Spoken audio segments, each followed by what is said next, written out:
Hi, I'm Queen V and welcome to my channel. Today, I'm going to unbox this bag. This is actually a gift from me, for me.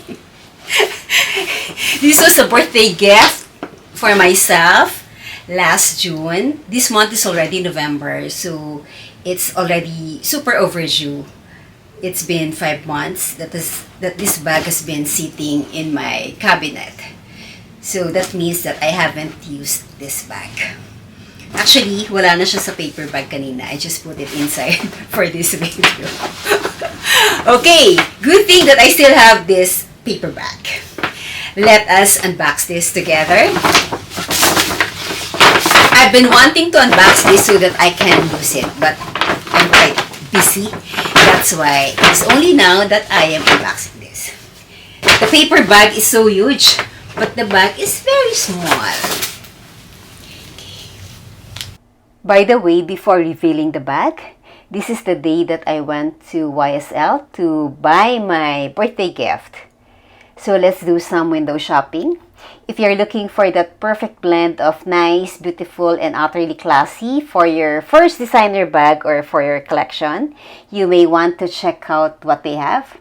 I mean, they just nail it every single time, whether it's a structured silhouette or the buttery leather, because every bag that they make is an absolute statement piece.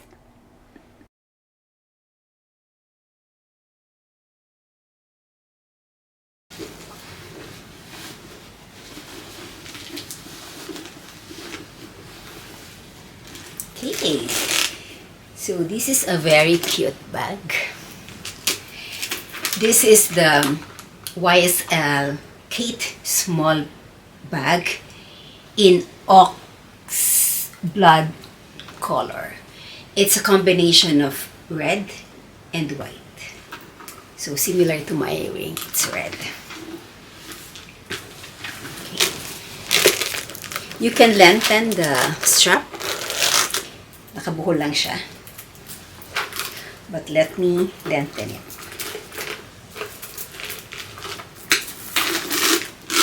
Okay. So this is the bag. I can use this if I have events or if I'm attending parties or conference, especially now that December is just a week from now, so I'll be attending Christmas parties if I'll be invited. So far, I already have 2 invitations for a Christmas party. So I'm sure I'll use this bag.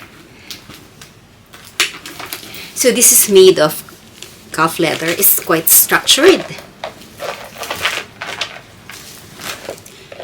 So this is the inside of the bag.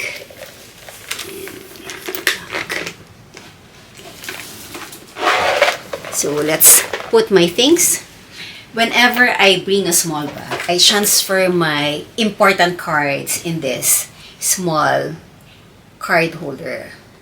Actually, this was given by my office mate, Wendy. Hi, Wendy. Thanks for this.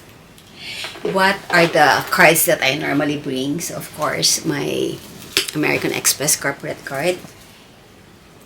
If I'm meeting clients, my personal card. So, I have 2. SNR, baka mapapunta ako ng SNR. And then, my Rustons discount card, sayang din 10%. And of course, my driver's license.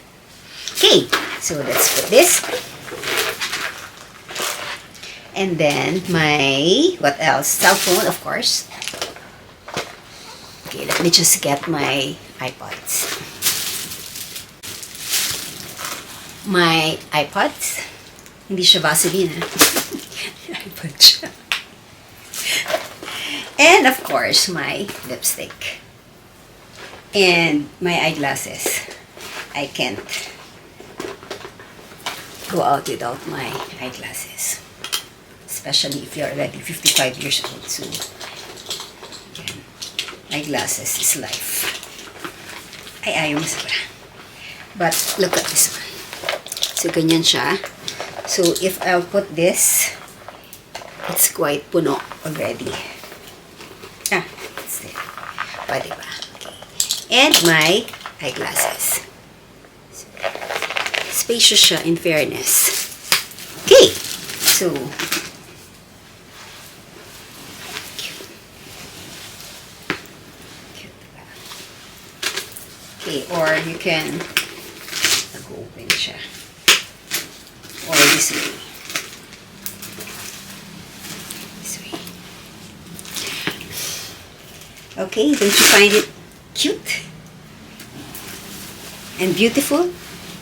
Pwede kaya siya ng ganito? Ay, hindi siya pwede.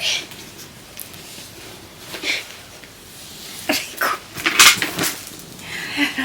Nasira ang hairdo ko. Okay. So that's my quick unboxing for this bag. The YSL Kate Small Bag. Okay, so I hope you enjoyed watching this very short video. Till again, by the way, thanks for watching. Till again, this is Queen V saying be amazing in your 50s. Thanks for watching. Bye!